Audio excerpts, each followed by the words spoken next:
In primetime news this evening, holding on to hope, Prime Minister optimistic of consensus on constitutional reform. Why did a group in St. Catherine team up to protect the Rio Cobra? And calls for more investments in breadfruit.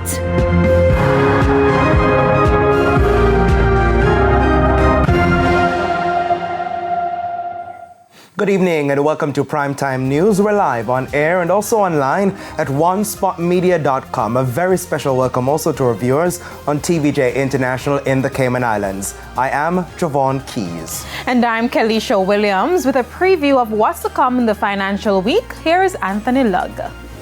Well, Kelisha, tourism stakeholders are pleased with opportunities for new business at the Caribbean Travel Marketplace. The details later on in the financial week. Thank you so much, Anthony. Now, with a preview of what's to come in sports, here's Jordan Fort.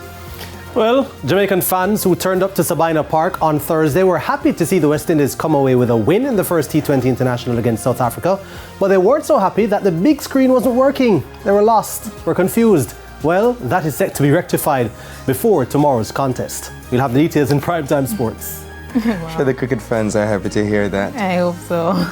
And Ramin Robinson is here to tell us what's coming up in the weather report and forecast. Hope some rain. Thanks, Kelisha. We have drier conditions expected tomorrow, but more of those showers and thunderstorms are expected to return next Monday. The news many are looking for. There's also sports commentary and E-Prime in this newscast. But before the break, the feedback question.